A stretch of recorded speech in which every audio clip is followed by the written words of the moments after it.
چمکتا چاند ستارہ رہے تو سیب سرور کمبو ننھی اسمارا نے اپنے ماموں عدید کا کافی ہاتھ بٹایا۔ جیسے گوند والے پیالے کو ختم ہوتا دیکھتی فوراً دوبارہ بھر کر لے آتی اور عدید دھڑا دھڑ چھنڈیاں چھوڑتا رہا، جبکہ نور فاطمہ ابھی بہت چھوٹی تھی، وہ شرارتوں میں مگن۔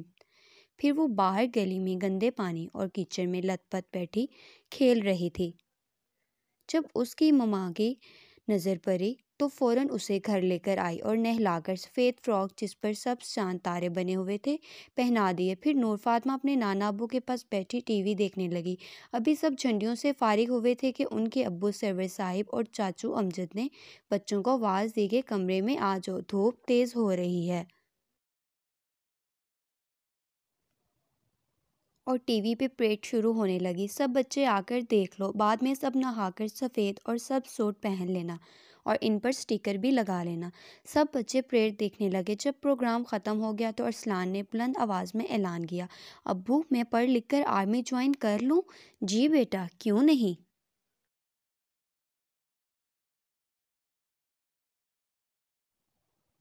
ضرور۔ اسمارا، نور فاطمہ اور احد کے ابو بھی تو اتنے عرصے آرمی میں افسر ہیں، ہم ان کو کہہ کر آپ کو لگوا دیں گے۔ ابھی تو تم 9ویں جماعت میں ہو، کچھ عرصہ صبر کرو اور اعلیٰ تعلیم کے لیے میں تم کو شہر کے بڑے کالج میں داخل کروں گا، کیونکہ ہمارے گاؤں میں تو ایسی کوئی سہولیات نہیں ہیں۔ اپنے پوتے ارسلان کی یہ خواہش سن کر اس کے دادا جی کا سینہ فخر سے بلند ہو گیا۔ پھر سب نے نہا دھو کر نئے سفید رنگ کے شلوار قمیض پہن لیے اور سروں پر سبز ہلالی پرچم والی ٹوپیاں پہن لی۔ حسان نے سب کو عمدہ قسم کے سٹیکر دیے جو وہ اگست کے شروع سے ہی جمع کر رہا تھا۔ وہ روز مرغی کا ایک انڈا بیچ کر پیسے جمع کرتا رہا۔ اس کی والدہ روز اپنے بچوں کو ایک انڈا دیتی کہ کھا لیا کرو۔ ان کے گھر کافی مرغیاں تھیں، لیکن ان دنوں گھر کے حالات کچھ بہتر نہ تھے۔ نیا گھر بنایا اور اوپر سے بڑے بھائی کی شادی کی، اس لیے کافی اخراجات ہو گئے۔ پیسوں کی قلت تھی۔ کچھ دن پہلے تو عید الاضحیٰ گزری، اس لیے حسان روز چپکے سے ایک انڈا نعمان بھائی کی شاپ پہ بیچ جاتا اور پیسے جمع کرتا رہا۔ آج اس نے ان پیسوں سے سٹیکر خرید لیے اور اپنے بھائیوں کو گفٹ کر دیے۔ اس کے اس جذبے سے سب بہت حیران ہوئے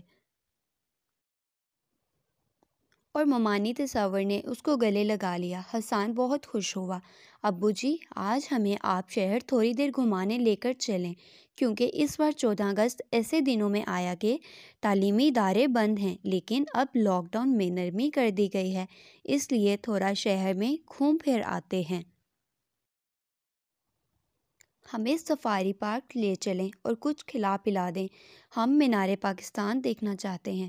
عدید نے ضد آمیز لہجے میں کہا۔ ہاں پتر سرور، جا لے جا، ان معصوم پھولوں کو ذرا تفریح ہو جائے گی۔ ان کے دادا جی نے اپنی جیب سے 200 روپے بھی نکال کر اپنے بیٹے کو تھما دیے۔ سرور صاحب نے بالآخر بچوں کی ضد کے آگے ہتھیار ڈال دیے۔ ہورے، ہمارے ابو زندہ باد! عدید اور ارسلان نے خوشی سے نعرے لگائے۔ پھر یہ سارا قافلہ رکشہ پر بیٹھ کر شہر کی طرف چلا آیا۔ راستے میں انہوں نے دیکھا کہ آج کچھ خلاف معمول لوگوں کی آمد و رفت تھی اور ہر طرف سبز ہلالی پرچم اور جھنڈیاں لہرا رہی تھیں۔ جاتے ہوئے ان کی والدہ عنایت بی بی نے ان کو سبز کلر میں دیدہ زیب ماسک بھی دیے کہ بیٹا یہ حفاظتی ماسک لازمی پہن لو، جو دیکھنے میں بھی دل فریب تھے اور ضرورت بھی تھی۔ ہاتھ میں سبز ہلالی پرچم پکڑے جوش و خروش سے یہ قافلہ جا رہا تھا۔ سرور صاحب کا رکشہ ہواؤں سے باتیں کرتا جا رہا تھا اور عدید نے اس میں ملی نغمے فل آواز میں لگا رکھے تھے، اور توصیف، حسن اور ضمن رکشے کی چھت پر بیٹھے پرچم لہرا رہے تھے۔ اسمارا، نور فاطمہ، احد اور حسان چھوٹے تھے، اس لیے وہ رکشہ کے اندر بیٹھے مسکراہٹیں بکھیرتے جا رہے تھے۔ تفریحی پارکوں میں زیادہ رش نہیں تھا، چند اکا دکا لوگ تھے، لیکن پارک بھی جھنڈیوں سے سجے ہوئے تھے اور باہر سیکیورٹی والے بھی کھڑے تھے۔ وہ بغیر ماسک والے بچے کو اندر نہیں جانے دے رہے تھے اور سب کے ہاتھوں پر سینیٹائزر کا چھڑکاؤ کر رہے تھے، زیادہ رش نہیں لگنے دے رہے تھے اور جلدی جلدی بچوں کو باہر نکال دیتے کہ ہجوم نہ بنے۔ تھوڑی دیر میں بچے پارک سے زبردستی باہر نکالے۔ سرور صاحب نے پھر بچوں نے برف کے گولے والے انکل کی ریڑھی کی طرف دیکھ کر شور مچا دیا کہ ہم برف کے گولے کھائیں گے۔ برف کے گولے کھا کر عدید نے سب کو اکسایا کہ اب کچھ نمکین چیز ہو جائے۔ سب نے کہا زندہ باد عدید بھائی، اور سرور صاحب کے سر ہو گئے اور سموسے پکوڑے کھا کر ہی دم لیا۔ انہوں نے سرور صاحب کی جیب کو کافی ہلکا کر دیا۔ اب سرور صاحب نے واپسی کا ارادہ کیا اور رکشہ صاف کرنے لگے، جس میں توصیف نے ان کی مدد کروائی۔ حسن اور زمن باری باری بچے گن کر رکشہ میں بٹھاتے جا رہے تھے۔ نور، فاطمہ اور احد نے اپنے کپڑے برف کے گولوں سے خراب کر لیے اور ڈر رہے تھے کہ امی سے اب ڈانٹ پڑے گی، لیکن ارسلان نے دلاسا دیا کہ کچھ نہیں کہتی، آج تو آزادی کا دن ہے، انجوائے کرو، سب اداس مت ہو۔ سرور صاحب کا رکشہ ہچکو لے کھاتا واپسی کے لیے رواں دواں تھا۔ ایک جگہ پہ بڑا کھڈا تھا اور بہت بڑا جمپ لگا اور بچوں کی خوف سے چیخیں نکل گئی۔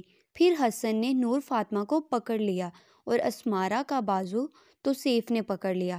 یوں یہ قافلہ بخیریت گھر واپس آ گیا۔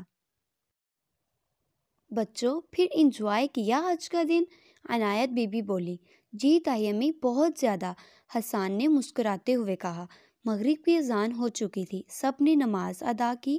رات کا کھانا تیار تھا۔ گاؤں میں لوگ مغرب ٹائم ہی رات کا کھانا کھا لیتے ہیں۔ مامی تصور نے بہت مزے کا سوجی کا حلوہ بنایا تھا۔ سب نے کھانا کھا کر میٹھا کھایا اور پھر دادا جی کے کمرے کی طرف چل دیے۔ دراصل دادا جی روز بچوں کو کہانی سناتے تھے۔ جب دادا کے کمرے میں داخل ہوئے تو وہ چارپائی پہ بیٹھے حقہ پی رہے تھے۔ اس وقت ان کے پاس چاچو امجد اور قاری عباس صاحب بیٹھے تھے۔ یہ ان کا روز کا معمول تھا۔ کھانے کے بعد حقہ پینے اور روزمرہ کے حالات پہ بحث و مباحثہ اور تبصرے کرتے۔ عدید نے دادا جی کے پاس جا کر آہستگی سے کہا، دادا جی، ہم نے کہانی سننی ہے، آپ کب فری ہوں گے؟ اتنے میں قاری عباس اور چاچو امجد اٹھ کر بیٹھک میں چلے گئے تو دادا نے اشارہ کیا، آ جاؤ سب۔ دادا جی، کوئی اچھی سی کہانی سنائیے نا، توصیف نے ان کے پاس بیٹھتے ہوئے کہا۔ ارے بچوں، میرا تو خیال تھا آج آپ لوگ تھک چکے ہوں گے اور کہانی سننے کے لیے نہیں آئیں گے۔ واقعی دادا جی، ہم تھک تو کافی گئے ہیں، لیکن ہمیں کہانی سے بغیر نیند نہیں آئے گی، ارسلان بولا۔ چلو بچوں، ٹھیک ہے، میں تم لوگوں کے اصرار پر کہانی ضرور سناؤں گا۔